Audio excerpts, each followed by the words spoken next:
What's going on, everyone, and welcome back to the Surprise Jab Podcast. I'm your host, Zach Ruger, surprised with new topics every single week and jabbing you with your daily dose of UFC. And if you didn't hear, we got another big event coming at you this weekend. UFC 326, holy cow, the BMF belt is on the line, and I couldn't be more excited as Charles Oliveira takes on Max Holloway. And guys, this isn't good.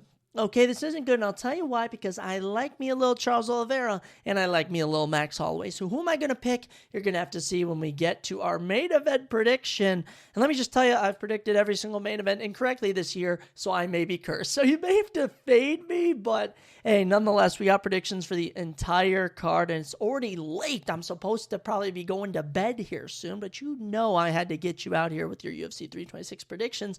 And actually, fun fact, we're going to be having a special guest come on, someone I've never spoken to in my life before. We're bringing on new guests that I absolutely love it.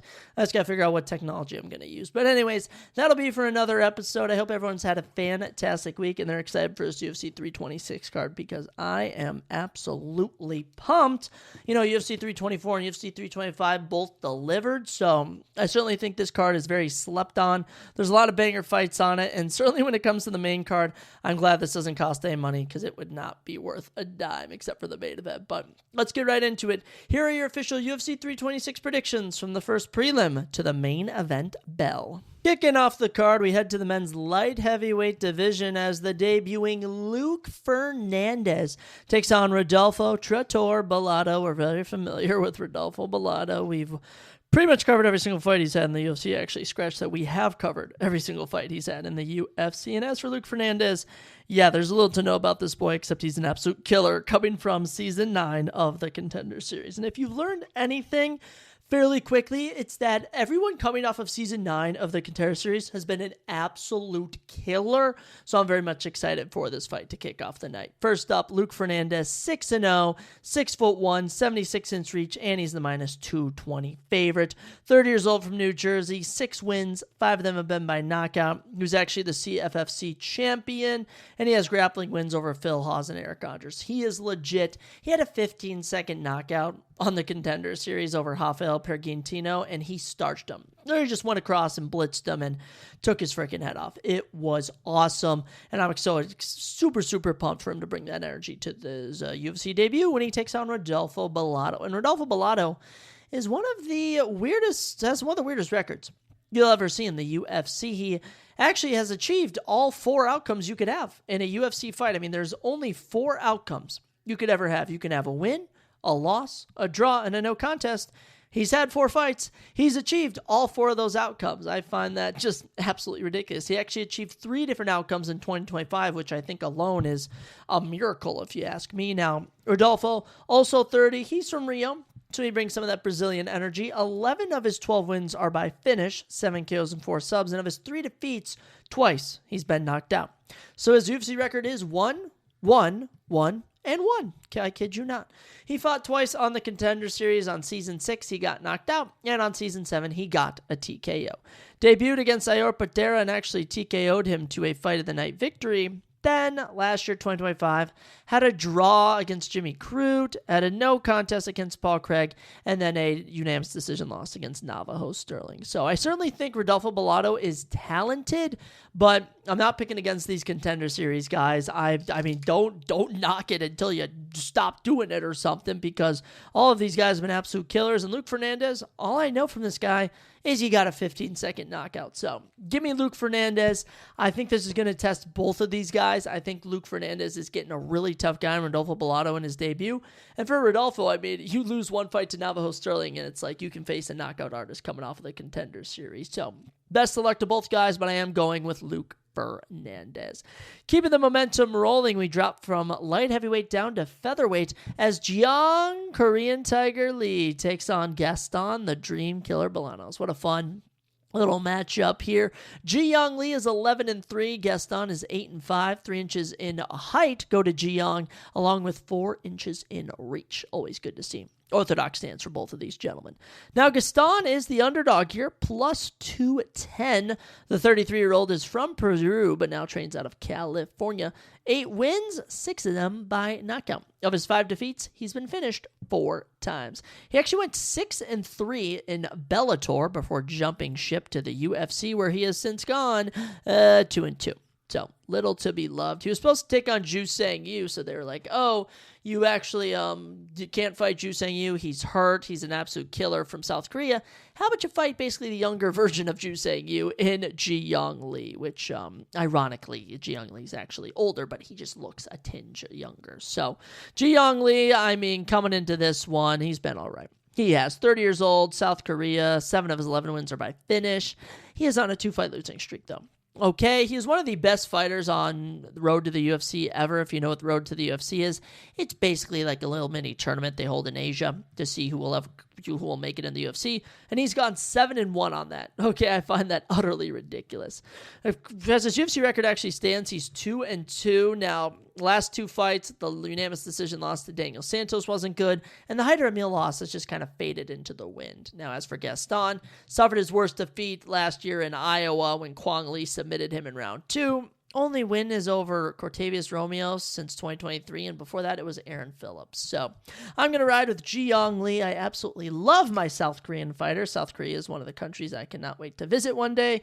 God willing, I always say. And so we're going to go with Ji Young Lee. I think he gets it done with the striking and grappling. I just think it's superior to Gaston. But hey, Gaston is kind of underrated at times. So we'll see what happens, but I am going to go with Ji Young Lee.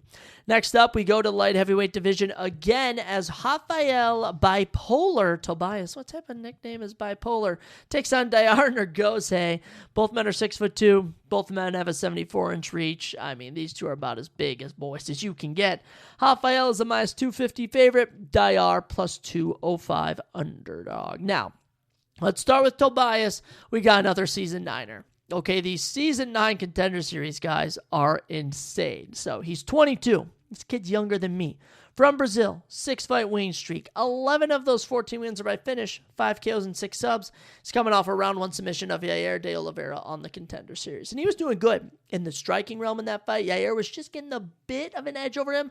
So he decided to just mix it up, take him down, lock in a rear naked choke, easy as could be. But I will say, it leaves a bit of an opening for Dayar Nergose. And Dayar Nergose has come in and just had an atrocious going in the UFC. I mean, this guy is just not good. Not good. Not only has he been knocked down in both of his UFC fights, he's been submitted.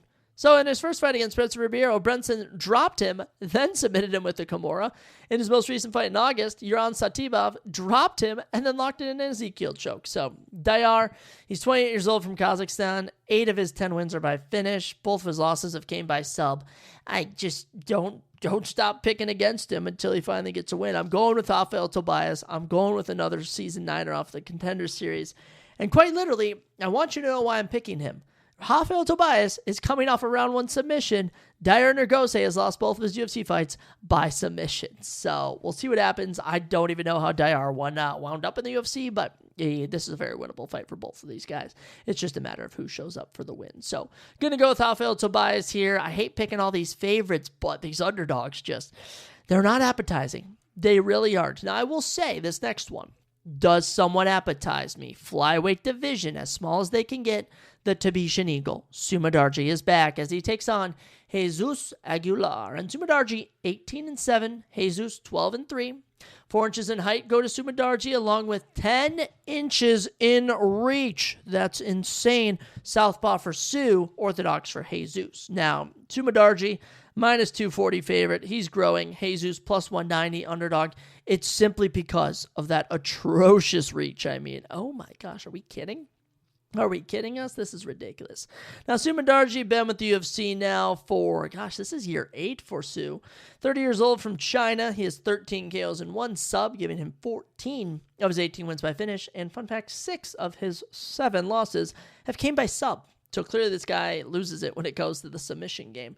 Now he's faced some tough guys, Matt Schnell, Tim Elliott, Charles Johnson, Louis Smoka, and in fact all of those guys have been people he's lost to. 2025 treated him nicer, beat Mitch Raposo, and beat Kevin Borjas, but didn't really leave little to be desired here, so that's why I'm kind of liking Jesus Aguilar now.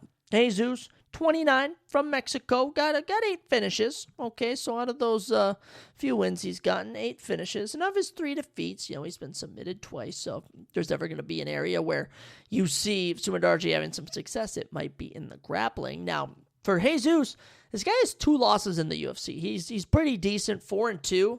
First loss, Tatsuro Taira in 2023. That's right, the guy fighting for the belt next. And then, February 2015, he fought Rafael Estevam, who's, by the way, 14-0, and he lost to him in a grappling matchup where he was taken down 11 times, but still managed to fight back and win the final round. So, very curious to see what goes on here. Jesus is coming off a round 1 victory over Luis Garula, or not a round 1, a unanimous decision victory over Luis Garula at UFC Noche. So, I'll be very curious to see what takes place here, but I really like Jesus Aguilar here. I kid you not. I think Jesus Aguilar is ripe for the picking. I think he's a good underdog prediction here. And when it comes to Sumadarji, I mean, both these guys are just so similar. And just on the best night, they can look like $1 million. And on an average night, they look about as average can get. So I'm going to go with Jesus Aguilar. I like him as an underdog.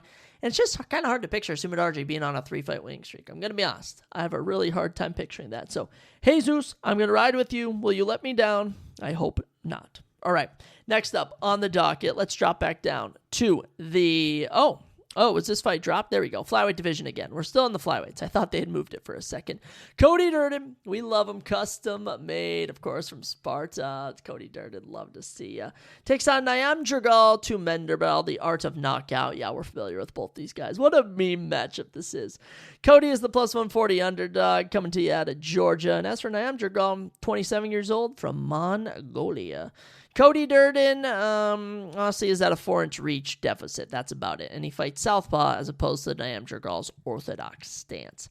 Now, for Cody, he, has 12 of his 17 wins by finish, kind of gets it done knockout and submission style. But of his 9 defeats, he's been finished 7 times. He's also 6-7-1 in the UFC and is on a 3-fight losing streak and is 1-5 in his last 6. And he has been finished in every loss. So...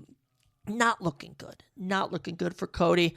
Last fight in November, submitted by Alan Nascimento. Just shouldn't have been.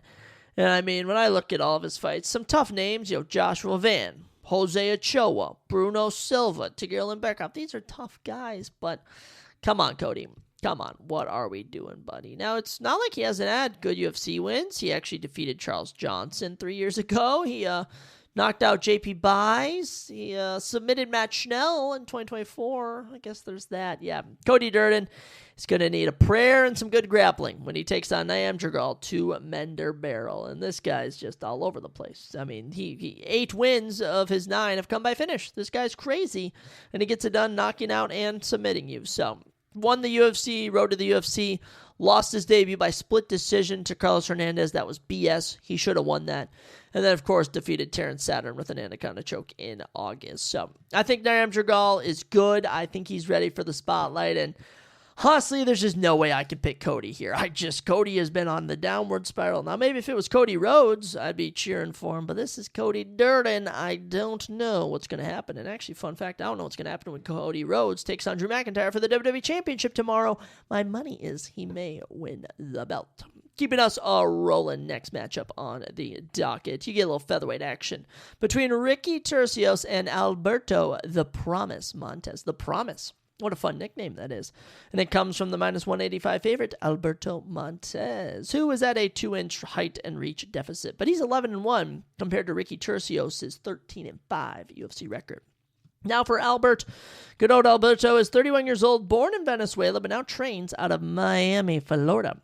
1 KO and 6 subs give him 7 of his 11 wins by finish, and he was actually supposed to fight at UFC 314 last year against Roberto Romero. Instead, his last fight, Contender Series, on my birthday 2 years ago in 2024, where he got an anaconda choke. He actually threw up 5 submission attempts in a 7-minute span, so he's averaging... And insane. It says he's averaging 9.8 submissions per fight, which is just, I don't know how that ends up working out. But hey, good for the stats there. So Alberto seemed pretty good. A lot of hype coming at him, especially when he takes on the former Ultimate Fighter winner, Ricky Otursos. Yeah, you remember that when Ricky won the Ultimate Fighter? That seemed like a lifetime ago. Ricky is 32 from Houston, 4 wins by finish out of 13. Decision machine. He was supposed to fight at UFC 324 against Cameron Smotherman. That fight never happened, so he actually hasn't fought in a full year since January 2025. He also hasn't won in 3.5 years. Hasn't won since 2022. So, now mind you, he's fought some tough guys. Alman Zahabi, Raul Rosas Jr., Bernardo Sopaj, but there's little to be loved with Ricky. He's boring, he's stale, and honestly, I have no idea how bad Brady Hiestand was that night when he lost to Ricky Tercios to lose the Ultimate Fighter. So give me Alberto Montes by any means necessary. I'm just not a Ricky Tercios fan, and I really hope that Alberto actually takes his head off or something. So Alberto, do your worst to Ricky Tercios. Jumping up in middleweight division as Dante Lockjaw Johnson back in action. The 7-0 man is crazy. This guy's crazy. He's fought at heavyweight, light heavyweight, and middleweight. Love him. Taking on short notice, Cody Brundage. It was supposed to be Dusko Todorovic, and Cody Brundage is having a short turnaround. I mean, hey, Cody, go off, get your bread. Now, Dante will be holding a 4-inch height disadvantage and also a 2-inch reach advantage at the same time. Weird how that can work. He is shorter, despite having fought in heavier weight classes, yet he still holds a reach advantage over Cody Durden. I have no idea how that works, but I guess it does. Dante's actually the biggest favorite on this card, minus 500. Yeah. Cody, you're going to need a miracle. So Dante Johnson, what a beauty. 27 years old, from Wisconsin, 7 wins, 7 finishes, 6 knockouts and 1 sub, and he actually got his first submission win over Cedric Dumas back in November. He also came off of Season 9 of the Contender Series where he had a round 1 knockout. So Dante is very talented, gets it done in the striking, short off the grappling as well. I will say, Cedric Dumas lasting around and landing a takedown on him is not what I want to see.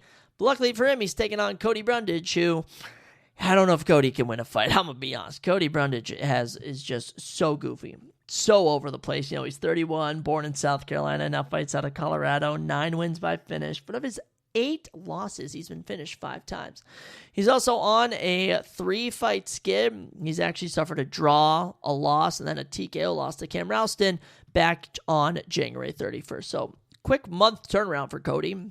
Don't know how that's going to work out, but this guy's just had the weirdest run, you know. Comes into the UFC off of a loss on the Contender Series and loses in his debut, then gets 2 round 1 finishes, then loses 3 fights, then wins a DQ, then wins a slam finish, then has to face Bo Nickel, then has a no contest, then gets a TKO, then gets a draw, split decision loss, which he probably should have won, and then gets knocked out by Cam Ralston. So, obviously, the lockjaw, Dante Johnson, is our lock of the night. I mean, holy cow. If there's anyone who should win, it's Dante, but it's fights like these where, you know, people like Cody Brundage can get it done. So, Dante, get it done, get the victory, but hey, Cody Brundage, keep your eyes out for him. And with that, we get into our final prelim of the night. Cody Garbrandt. That's right, Cody Garbrandt is fighting in the big 2-6 as he takes on Zhao Long. And Cody's the underdog, plus 135. Zhao Long is the favorite, minus 165. Cody, 14-7. Zhao is 27-10. Holy cow. 5 inches in reach for Zhao is the only real advantage I see here, and that's pretty much it. So Cody Durden, not Cody Durden, a lot of Cody's fighting on here. What about Tyler Durden? Anyways, stay on track, Zach. Cody Garbrandt, 34 years old from California, 14 wins, 11 knockouts. Of his 7 defeats, did you know he's been finished 5 times? Yeah, not pretty, not very pretty. He's got 9-7 in the UFC, and there was at one point, this guy was 11-0 and was a world champion. And then he got knocked out by TJ Dillashaw twice. Then Pedro Munoz. Then he got one of the craziest last-second knockouts of all time against Rafael Sanso. Then lost the main event to Rob Font. Then moved to flyweight and got knocked out by Kai France. But then he bounced back. He was beating randoms, Trevin Jones, Brian Kelleher, and then he lost to Devson Figueiredo. And then he had one fight last year against Ronnie Garcelos, and he just didn't wake up. You know, we had a decent round 1, I'm pretty sure it was, and after that just kind of fell asleep. So Cody Garbrandt, really hoping you can pull out a victory here. I don't really know what you're fighting for still, but hey, I always love to cheer for you. As for Zhao Long, he's had an interesting run in the UFC, coming off of road to the UFC as well. The 27-year-old from China has 14 of his 27 wins by victory, or by finish, I should say. And of his 10 defeats, he's only ever been knocked out 3 times.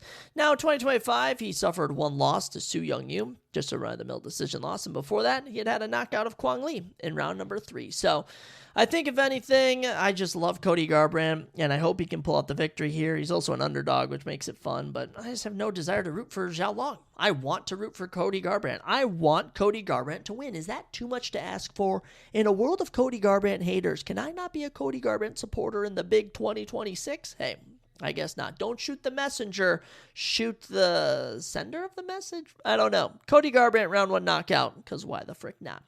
With that, let's get into our main card, ladies and gentlemen. I'm pumped. Main card of UFC 326, and I don't know what I've been doing better on, main cards or on prelims. In fact, we just really haven't had a good event this year, so I'm going to really take a step back, and I'm going to say that I really like my predictions here for the main card. It's all over the place, and I think I've settled on my main event predictions. But first, we're kicking off the card with a rematch in the middleweight division. Oh my goodness, as Bruno Ferreira takes on Gregory Rodriguez, the number 13 and number 15 in the division. And RoboCop, 18-6, the Hulk, 15-2. If you didn't know, Gregory holds a 5-inch height and 3-inch reach advantage, but that didn't stop them the first time because, yes, ladies and gentlemen, this is a rematch. These two squared off back at UFC 283 3 years ago, and Bruno Ferreira shockingly knocked him out in round number 1. I mean, just hit him with a straight down the middle, and Gregory Rodriguez's lights just shut off. I mean, it was awesome. Lit the place on fire. I still remember that knockout. So much fun. But hey, a lot has changed in 3 years for Gregory Rodriguez. The 34-year-old from Florida has since gone on a tear, winning his, winning 5 of his last 6, only loss coming in a fight of the night main event to Jared Cannonier, and most recently knocked off Roman Kopylov and knocked out Jack Hermanson. So he's been killing it. Only 4 of his 6 losses have come by knockout, and he's gone 9-3 in the UFC overall. As for Bruno Ferreira, I mean, this guy, since knocking him out, has gone on an absolute tear as well. 5-2. Only losses are to Abus Magomedov and Sultan Ruzaboyev, currently on a 3-fight winning streak, and most recently knocked off Marvin frickin' Vettori. Can you believe that? Now, Bruno was actually supposed to fight Paulo Costa, but, Paulo Costa, he's the pull-out king. He has no children. He's the greatest pull-out athlete of all time, let me tell you.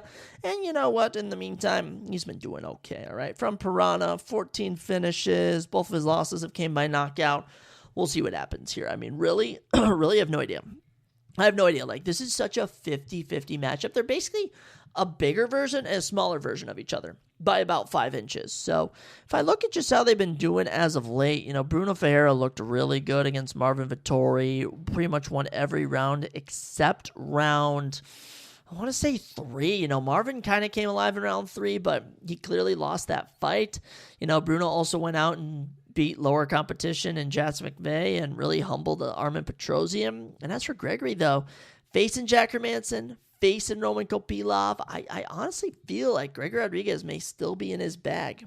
I really think so. But to be the favorite in a rematch where you got knocked out and really neither of you have gone in like awful paths, like they're both trending upwards. I mean, it's just kind of weird, like odds-wise, Bruno would be the underdog, which makes me think a lot of people are going to be betting on him. So I just really got to think about this for a second because I was actually pretty sold on Bruno Ferreira, and now I'm just kind of thinking about Gregory Rodriguez here. So just kind of thinking about that Roman Kopylov performance for Gregory Rodriguez. He did decent against Roman Kopylov, but Roman kind of rallied there at the end. Roman kind of had some moments, but yeah, I just don't know if I can go with Bruno Ferreira. Like, he looked decent against Vettori, but I don't know. Gregory just has more notable wins. So we're going to ride with Gregory Rodriguez. I'd rather ride with RoboCop than not ride with him, and it would be kind of poetic if we got a knockout in the rematch. So going to be going with Gregory Rodriguez. Let's watch it happen. Next up, we're giving some vets a go at each other. This is what the UFC is all about. Just 2 OG lightweights throwing it down. Drew Dober, the menace Michael Johnson. It's just perfect matchmaking. It really is. Drew Dober, 28-15. Michael Johnson, 25-19. Just two vets of the game. 2 inches in height and 3 inches in reach go to Michael Johnson, and both of these guys are actually southpaw fighters, funny enough. Dober's the underdog at plus 135, and MJ is the minus 160 favorite here. Now we'll start off with our boy, Drew Dober. You know him, you love him, Drew Dober. Drew is 37 years old from Denver and has 21 of his 28 wins by finish. Of his 15 losses, he's been finished 8 times, and he's actually 14-11 in the UFC and is hunting that 15th win. Now, Drew Dober is kind of notorious for beating minorities. I wish I was making a joke, but I'm not. I'm being dead serious. I mean, there's literally videos where it's like him versus a Brazilian, Renato Moicano, Gene Silva, or a Mexican, Manuel Torres. Him versus a black guy, knocks out Kid Greed, knocks out Terrence McKinney, knocks out Rafael Alves. Okay. Him versus a Russian, Islam. Him versus an Australian, Brad Riddell. Okay. Him versus a Arab, Nasrat Hakbasrat, knocks him out. Him versus a Mexican, Marco Rolo Reyes, knocks him out. So just kind of a funny meme stuff with Drew Dober, but I will say his performance against Kyle Propalik absolutely murdered him back at UFC Canada in October. So Drew Dober, absolutely love you. As for Michael Johnson, I mean, don't blink. He's on a 3-fight winning streak. When did this happen, Michael? When did you go on a winning streak here, okay? 39, born in Missouri, now fights out of Florida. 12 of 25 wins by finish, so not the best finishes, but hey, it's A-okay, MJ. 12 of his 19 losses have come by finish, which is not pretty, and he's gone 16-15 in the UFC. He was actually supposed to fight the Great Ape, Alexander Hernandez, but thankfully that fight didn't happen because Hernandez would have smoked him, so I think this is much more 50-50, but you already know I gotta go with Drew Dober here. If there's ever a fight where an underdog's gonna win, it's gotta be here. It's gotta be here. Plus, I just like Drew Dober's odds here. These two are gonna be swinging for the fences, and they're just always getting put on highlight reels, and I think Michael Johnson's gonna get clipped again. Something about this, I'm getting the vibe, gonna be going with Drew Dober to pull out the victory here. And this is so funny. This is on the main card. I'm gonna be honest. You probably could have put Cody Garbrandt here, but also I really like the move here. 2 vets on the main card of a pay-per-view. Good job for them. With that, we get into a bantamweight matchup as Rob Font. That's right, Robbie Font. He's ranked at number 13. Takes on El Niño Problema Raul Rosas Jr. He's here, one of the youngest fighters on the roster, no more. He's a vet. Remember, Raul Rosas Jr. used to be a 17-year-old on the Contender Series, and now he's in the mix now. Okay, you're no longer a young gun. You actually turned 22 this year in my same birthday month of October. Now, for Rob Font, he's 38 now. He's gotten up there in age. He's an underdog here. He's an inch in height below Raul. He's also 4 inches in reach on him, so there's that. But Rob Font just has been mid. He's been so mid as of late. I mean, 13 of his 22 wins are by finish, but this man hasn't had a knockout in 3 freaking years. Yikes. He's gotten 12-8 in the UFC, and last year went 1-1 with a split decision win over Gene Matsumoto. That just won't get it done. And he actually lost to David Martinez in pretty underwhelming fashion back at UFC Noche. So Rob Font is on the hunt for something special. He's 2-3 in his last 5, and, ever since that win over Cody Garbrandt, it's just kind of been up and down. So we'll see how he does. At times, he can beat some prospects like Kyler Phillips, Adrian Yanez, Gene Matsumoto, but he did just lose to David Martinez, so I don't know if he can get it done against Raul Rosas Jr. Raul, 21, New Mexico, 8 of his 11 wins are by finish. These two were supposed to fight at UFC Noche, funny enough, and David Martinez stepped in, and history was changed. So these two are throwing down now.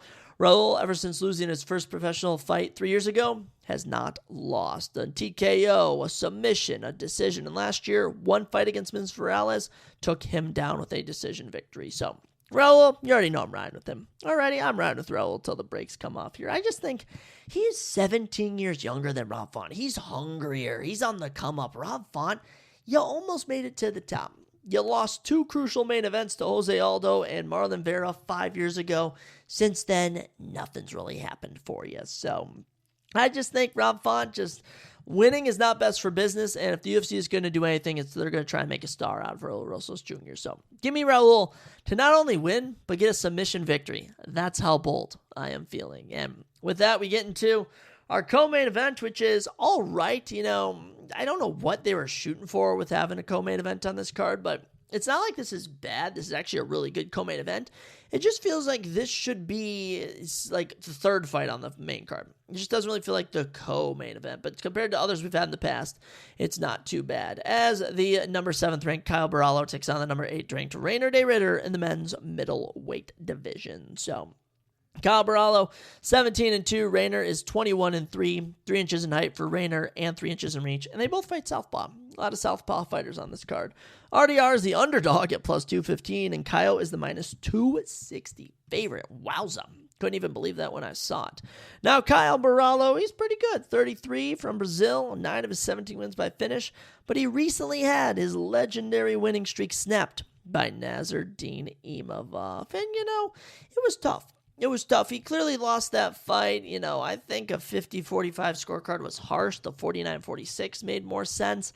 But he really only came alive in rounds 3 and 5, and even at that, looked kind of mediocre. So seeing that Nasruddin Imavov is, kind of piecing you up, kind of gives me an impression that he can hang with Rainer. But Rainer De Ridder fights such an awkward style. He really does. And last year was one of the weirdest years for Rainer De Ridder. I mean, the 35-year-old from the Netherlands has 18 of 21 wins by finish. Like, this guy's a finishing machine, and he had a crazy year. Starts it off submitting Kevin Holland. Then bounces back in a few months, becoming the first man to defeat Bo Nickel. Then has one of my favorite main events of the year against Robert Whittaker. One of the closest fights I've ever seen. Could have gone either man's way. Phenomenal.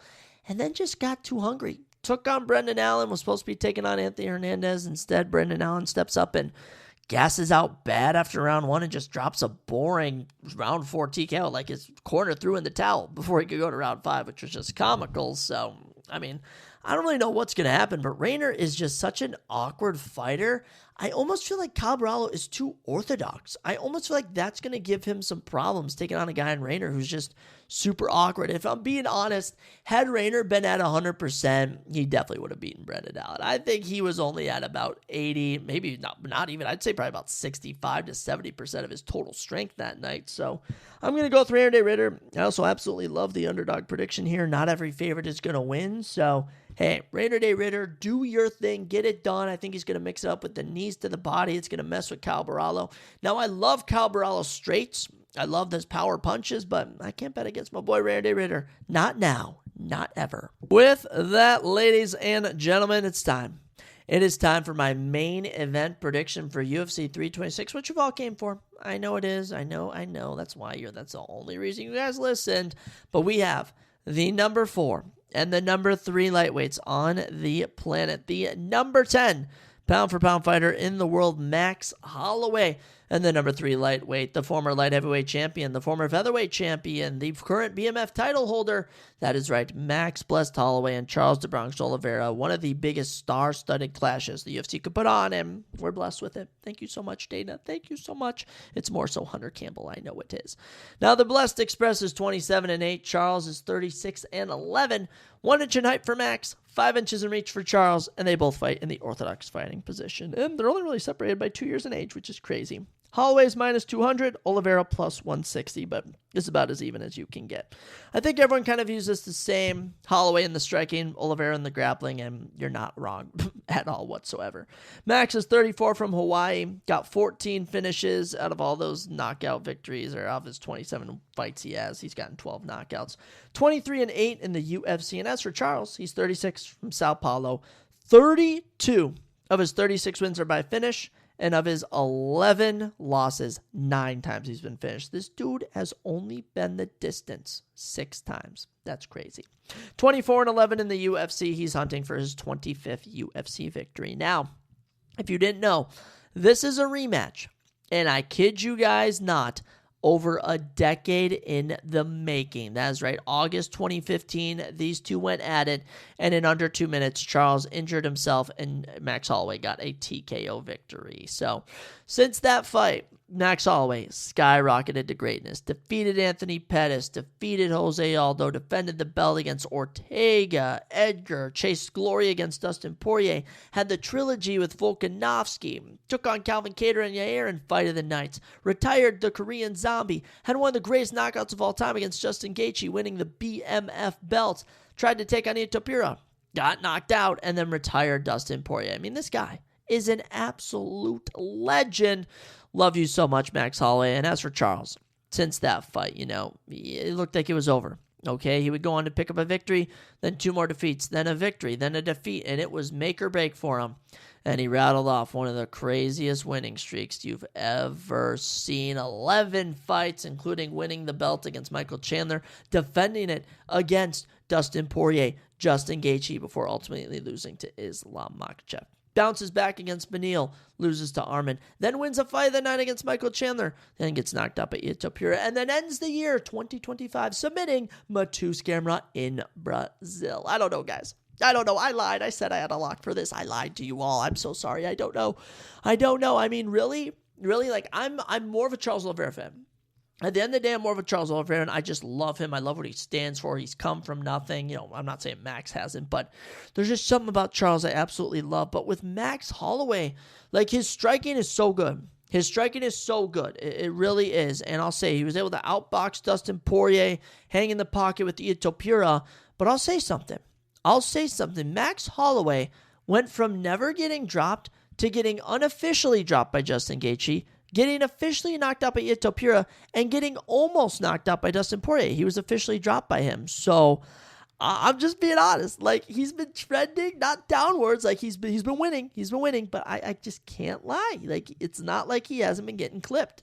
And as for Charles, his chin's never changed. The same chin that was getting knocked out in 2016 is the same chin that was getting knocked out in 2025. Like, it's the exact same chin. So if I'm going to be honest, I may be the Hindenburg. I may be a doomed flight, but you already know I got to go with Bronx Charles Oliveira.